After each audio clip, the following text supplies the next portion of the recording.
we just wanna be free. My political debate when they argue on foreign policy is what about the war in the ghetto and our economy? Domestic acts of terror when them crooked cops follow me. What happened to the mule and 40 acres that you promised me? Suggested to the hood when the cops say freeze. Remember Eric Gardner when he said he couldn't breathe. Remember Malcolm X. Remember Rodney King. Remember old Negro spirituals the slaves used to sing. Remember Farrakhan's speech, let it marinate and linger. Oh, when Spike Lee's camera captured Hurricane Katrina. We know all about the harm. Man, them levees didn't break. Now the cops killing kids. How much shit we gotta take? Hey, what's up, man? It's your boy, Mr. McGee. You tuned in live for another episode of the Born Rich Club vlog. And today I got a special guest with me, a good brother with me, Brother Lonnell Matthews. And today we just gonna chop it up, man. We're gonna discuss all the stuff y'all been seeing in the media. We're gonna discuss Nashville. We're gonna discuss politics. We just finna roll through it, man. So first of all, let the people know what's your job title, what's your job description, what's the whole name. Sure. My name is Lonnell Matthews. I'm the director of Mayor Berry's Office of Neighborhoods and Community Engagement. My office, we do all constituent services for Nashville, Davidson County. We also focus a lot on public safety in neighborhoods and communities, public health, community beautification, and also volunteerism within the city. So several programs that Metro has for people to be able to volunteer and engage and be a part of the solutions that we're trying to offer to the city of Nashville. That's dope. That's dope, man. That's dope. So tell them, tell the people how long that you've been into politics in the city of Nashville. Oh man, let's see. I served on the Metro Council for 8 years with Mayor Berry before she was elected mayor, and she's been in office for almost a year now. So I would say around 9 years. So for y'all that don't know, I've been rocking with this brother Lonnell for the longest, man. And I interviewed him in 2015. And he was running for council at large, right? Yeah. Council at large, man. Tell me what happened, man. I voted for you. I got my people out to vote. We stood up. And what happened, man? Hey, we ran a good race for council at large, but you know, we ran an unsuccessful race. We didn't win that race. I was a little disappointed that we didn't win that race, but man, God works in mysterious ways because that night, election night, when I was watching the results come in, and the writing was kind of on the wall for me. Megan Berry had just been elected mayor, and she was over celebrating, but she just found the time to send me a text, and she said, you know, she was disappointed in what happened. She wanted to continue to see me work in city government and work in Nashville and work to help move the city forward. And she said, just take some time off. You know, it was a long campaign, rest up. But I want to talk to you when you get an opportunity. And we had a conversation a couple weeks later, and now I'm working in the mayor's administration. And I'm one of her directors of the Mayor's Office of Neighborhoods. So, you know, God finds a way to put you in where you're supposed to be. And put you in place and set you up for what he has in store for you and the purpose that he has for you. So even though we didn't win that race, I'm very pleased in how God has still shown me that he has purpose for me working in government and also just serving the public and serving people. So I'm gonna just be very obedient to his word and what he has for me. And I'm just going to continue to just try to do right by my people, by my community, by Nashville, the place that raised me and made me who I am. Yeah. You know? Yeah, for real, man. Like I was saying, we go way back, man. And so last week, you introduced me. I mean, you walked me into the discussion with the mayor, and which was good. It was a real good experience, man. I went down there, I got some footage, I got some real good information. I talked with pastors, city leaders, Oasis Center members, you know, community activists. I spoke with a lot of people, man, and they gave me some real good game and gave me a different perspective of Nashville. You know what I mean? And it was pretty good, man. I thought that was dope that you invited me to that, man. How did you think how was that experience for you? Well, last week we had a community dialogue with Mayor Berry about race and social justice, and that's what it was all about. And we took 100 community organizations and asked for a rep from each of those organizations to come together, representing different memberships, different constituencies. They represent just different demographics of people, and wanted them to all come together to start. Like it was just the first part of a community dialogue, but to really start having an honest conversation about race in Nashville, because it's a topic that everyone knows is here. There's racial tension in this city. We're a southern city, but everyone kind of avoids talking about it. Like we talk about everything else, classism, socialism, but man, you throw out the word race and everybody kind of gets quiet.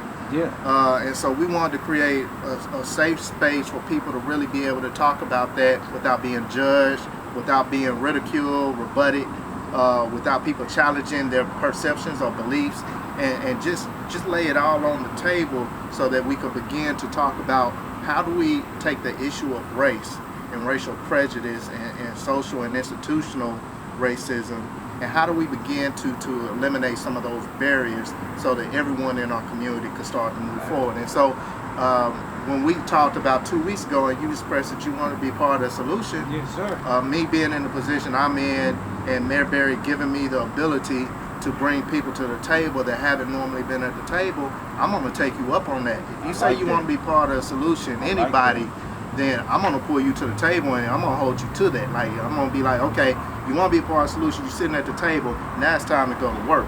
Yeah. Now let's talk about what we're going to do. Let's talk about what we're going to change, and let's put a plan in action, and we're going to work this plan now.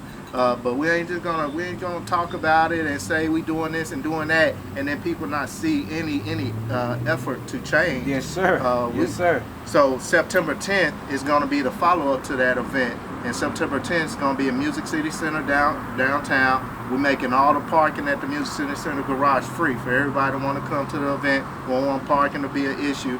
Just make your way down there. You can come to this event from 1 to 4. It's a Saturday, and we're going to continue the conversation, but we're going to use the information and feedback from last Saturday to inform the topics that we're going to talk about, because at these tables, we're going to start talking about different issues and what can people do. People are going to be able to pick an issue that they really feel passionate about, and they're going to be able to talk about solutions. So, black men in the media. We want to invite some of the media there. Yes, sit down around the table. If we have a problem with how the media portrays black men or just any minority, period, let's talk about that with the media. First, why do you all do that? Why does the media feel a need to have to portray minorities in a certain way? And what can we do to change that? So do we need to survey people and see how many negative stories versus positive stories are put on the media to show you what you're showing your viewers, and that way you see the picture, and then we start to take those stats and say, okay, we want to see these stats change. We want to see 60% negative stories turn into 30% negative stories and 70% positive stories. Yes, we want, and incrementally, I mean, that's just one example. Other topics may be policing, housing, gentrification, access to quality education came up last week. Understanding white privilege came up last week. It's a list of about 20 topics that came up and that people kept repeating last week. So we're gonna figure out a way for us as a community to keep talking about what do we do on each of these topics. Data, people talk about information and data, and just having access to it. More transparency. More transparency. Yeah. Can people see the police data? Can people see data on jobs and who's being hired? Can people see data on these contracts and how many minorities are getting to participate when contracts are being given out on different projects? So, all of these things are things that I would call institution and prejudice. I see prejudice in two ways. You have institutional prejudice and you have individual prejudice. And there's very little government can do about an individual and how they feel. Absolutely. But I think understanding and what government can do with individuals is create a space where those individuals can start trying to understand people that are different from them. Yes. And if we could create that, then I think we made a big step from where government's attention to prejudice and institutional prejudice has become. Because without changing the individuals, you're not going to really change the institution. No, you really have to try to really change both simultaneously, because the people and the individuals really control what's happening in the institution. So now I want to ask you about the brother Charles Kinsey out of Florida. He was shot by the SWAT team, if I'm not mistaken, with his hands up. He's laying in the street. He's taking care of an autistic kid, and he's trying to tell the cops, hey, my hands are up, don't shoot. This is my patient, and they still shoot him. So what can we do in the city of Nashville to make sure that all of our black citizens and unarmed brothers are not shot or killed by the police, man? So interesting thing about that situation. So this is what I'm hearing, and I haven't heard any account of that situation to rebut or say that this is not right. But from what I'm hearing from the cops' account, they weren't even trying to shoot him. Okay, they were trying to shoot the autistic guy that he's a caretaker for, that's sitting in the street, and they just happened to be bad shots and miss him. It's crazy. And shoot the guy laying in the ground with his hands up. Absolutely. Either way, very messed up situation, because God forbid, I mean, you have a guy with a mental disorder, has autism, really has no mental capacity to know what's going on. With a toy truck. And a toy truck. And the fact that this goes back to training and being sensitive to people with differences. It's not, so this is one case where I'll say it's not just racial, because I'm not sure if the guy with autism was black or not. Really, because I think a lot of the film that I've seen has blurred out his face, so yeah, I'm not really sure of his race. But the fact that a cop cannot recognize a person with autism, with that type of disability, that they see the guy on the ground with his hands up, they weren't trying to aim at him. So what was their attempt to communicate with that guy to even see what the real situation was? Because obviously he had his hands up. He was cognizant that cops around, they got their guns out. He he could die. If they just ask, I'm sure as a caregiver, he's willing to say, look, I'm a caregiver, this guy is autistic, please, if you cannot, don't shoot. He does not have a weapon. He has a toy. And I mean, the communication and being able to de-escalate a situation just shows that there's a lack of training and education on behalf of some of the officers across this country, to where they're not prepared.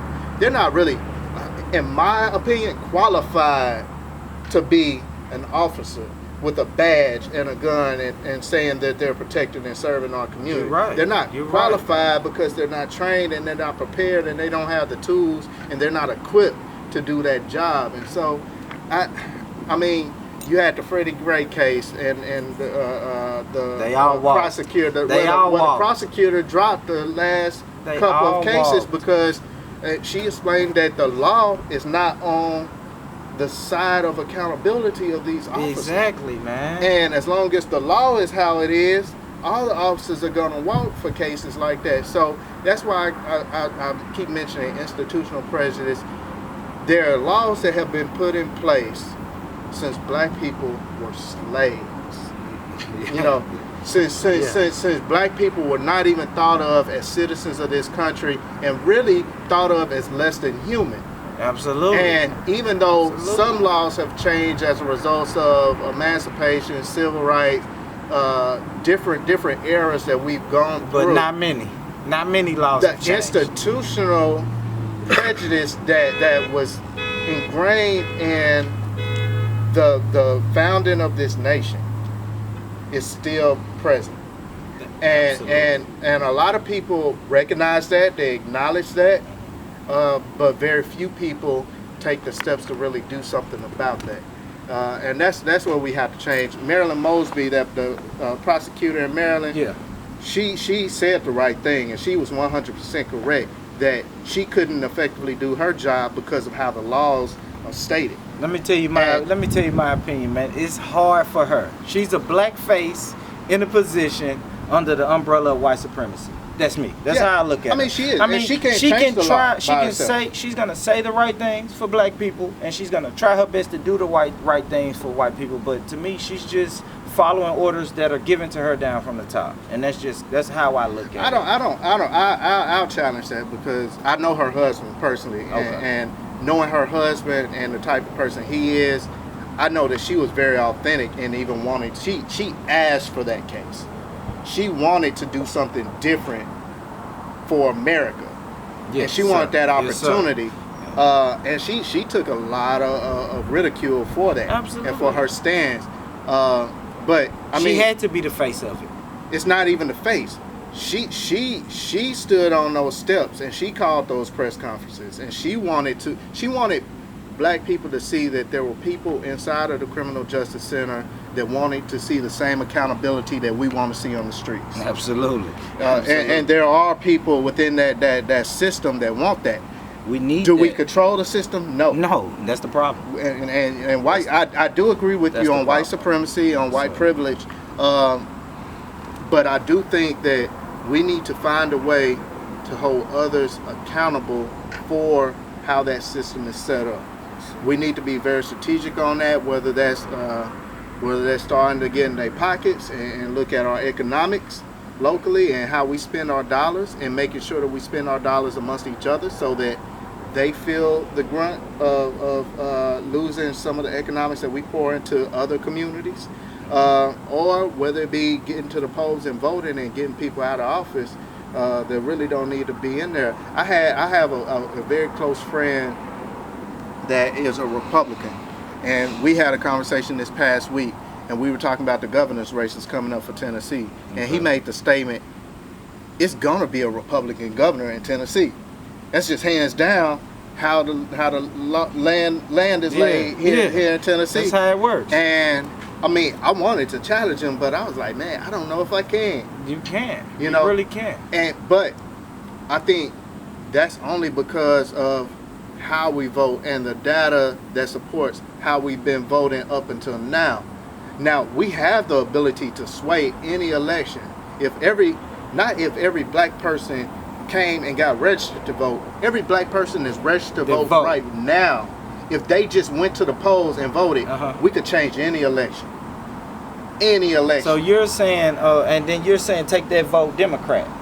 I'm saying take it to whoever's gonna respect our community. Absolutely. Who's gonna fight? Who's gonna fight? I don't think it's really on partisan lines. You know, I think there are Republicans that socially very, very much respect black people, minorities, want to see things change in the criminal justice system. And they may have a different perspective on other conservative views, such as the LGBT community and other things, but it's really about learning which candidates are going to really look out for the interests of our communities first. Let me ask you this though: which candidate is really going to look out for us if we're not putting the money behind them? Like you just said, the LGBT community. It's money and it's votes. It's both. Like, African Americans don't have the capital and resources that white America does. If we band together, we do though. Nah, we don't.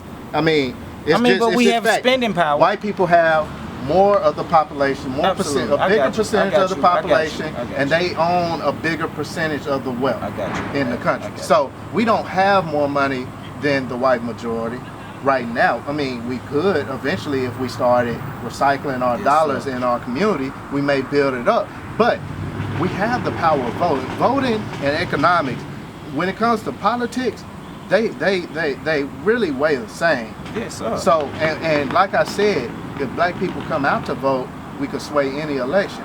Now, black people have to vote, and we have to start voting our interests.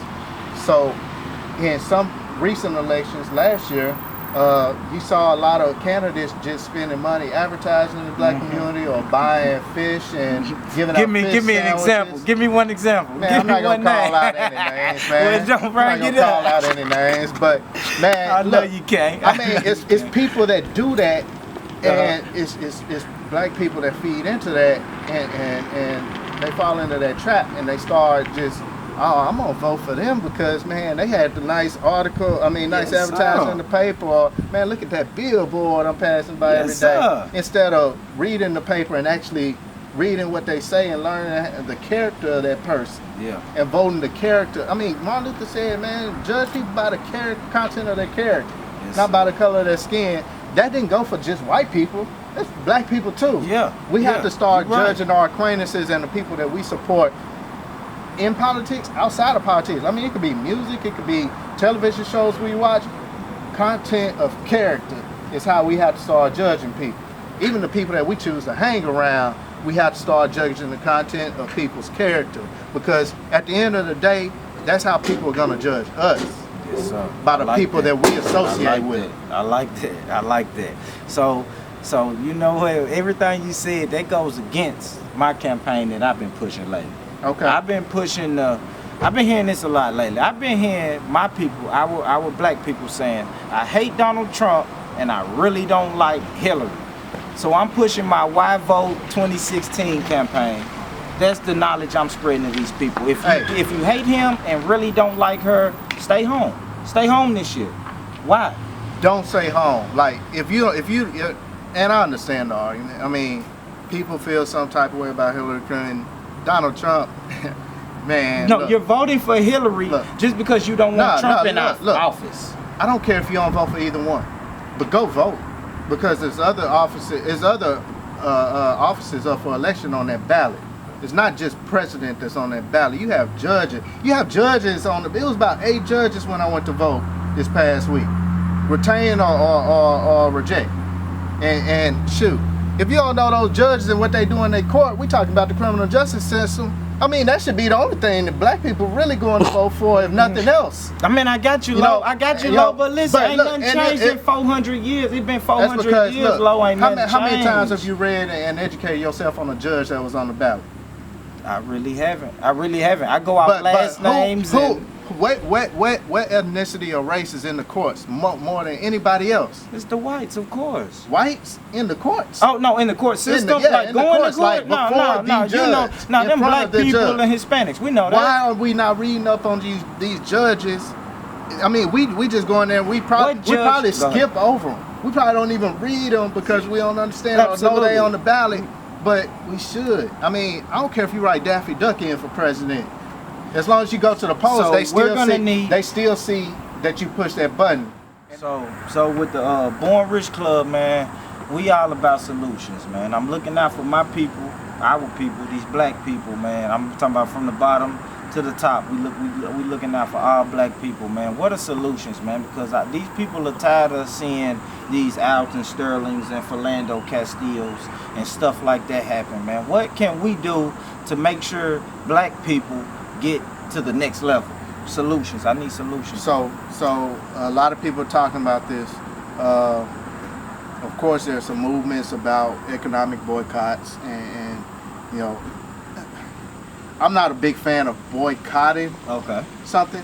I'm a fan of redirecting your money to where it could be most impactful in your community. So I'm not gonna say stop spending your money, but be conscious of where you spend your money and spend your money in the black community, because economics is really gonna drive other people to pay attention to the issues that are important to our community. And so encourage people to spend their money in the black community. By black people, by black. Yeah. Majority of it too. There you go. You know, and if we don't own something, think about opening a bid. We don't own a furniture store. You can't find a black furniture store. Shoot, that's your lick. You just became an entrepreneur because you just found out that we need a black furniture company. Yes, sir. So you know that's first and foremost. Some groups are hosting workshops to teach black people that really don't know any better how to engage with officers at traffic stops. Okay. You know? And I really hate that it's come to you got to tell a person how to be pulled over.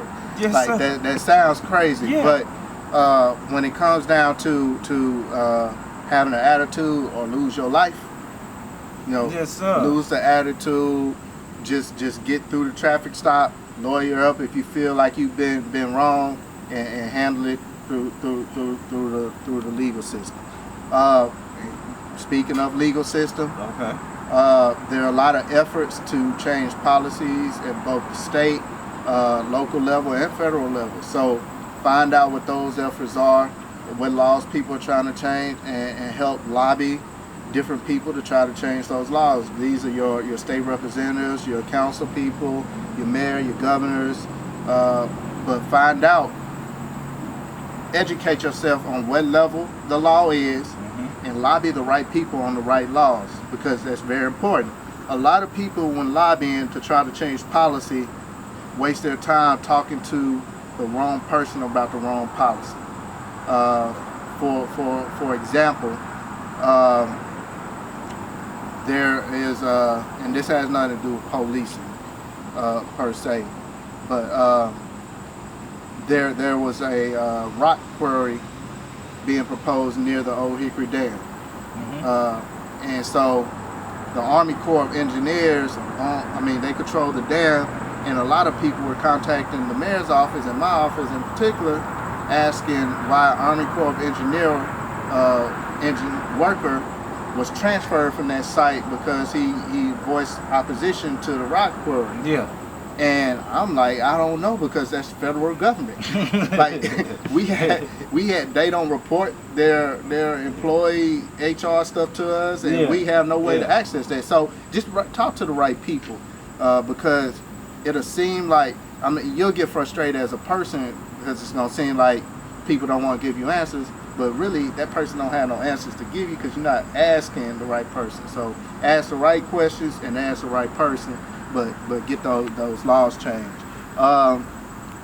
Last thing I'll say, man, is if you want to see people's behavior change on prejudice, then be very conscious of whatever your bias or your prejudice are, and start to change and have some personal accountability. I have my own bias, and I have to be accountable to those biases.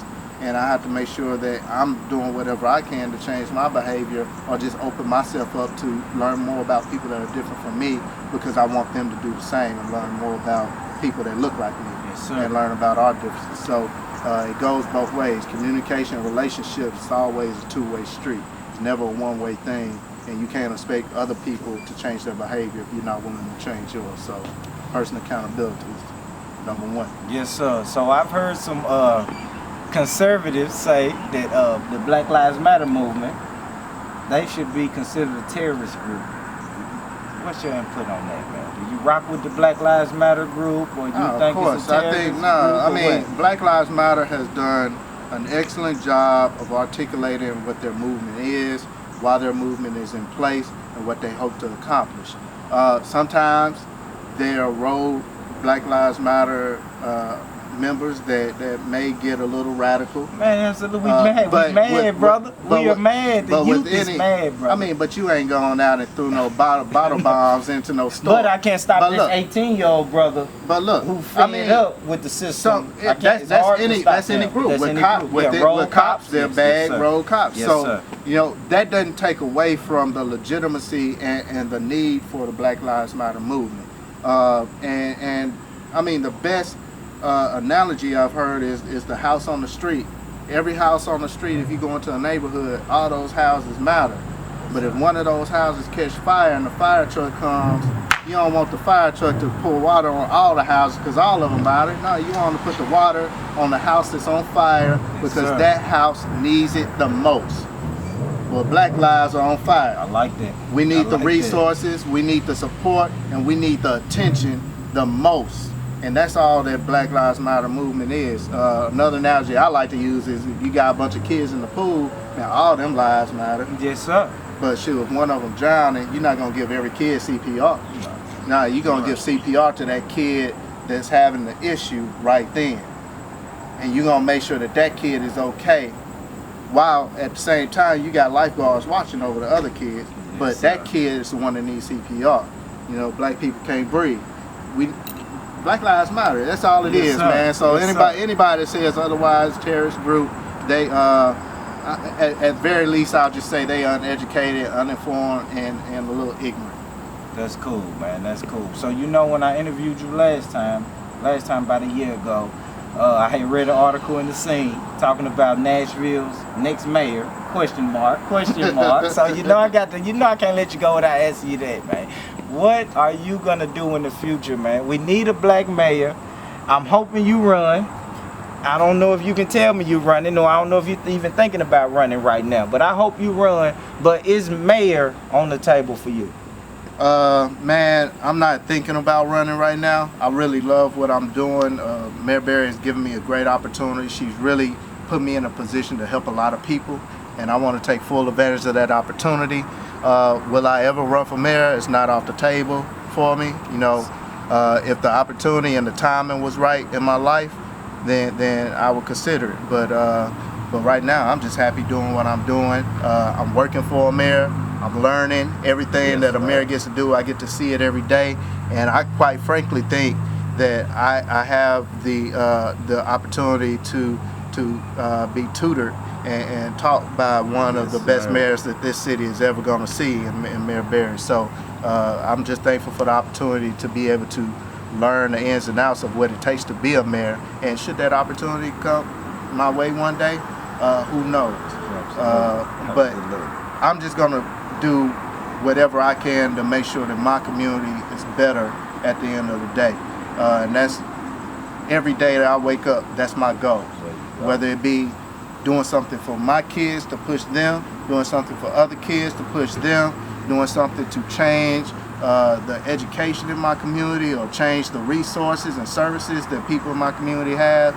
My community made me, so the least that I can do is give back to my community and make it better for the people that are coming behind me. And so we got to do that every day. Spread love. That's what it's about. And man, we gonna make it. We gonna be all right. Man, we gonna be all right. Like Kendrick say. Man, now I had to give it to y'all people, man, because y'all was asking me. Y'all was all on my Facebook, my Twitter, my Instagram, asking me about solutions. Because you know, I take some hard stands sometimes, but this for the people who was asking me about solutions. Now I gave you a black man that we can talk to that's going through what we going through, and he see it, and he's the key for us to get in. You know who got the, you asking who got the keys? I got the keys. So, man, look, before I get out of here. Don't listen to him. Don't listen to him and don't go vote. Go vote for Daffy Duck. You heard it.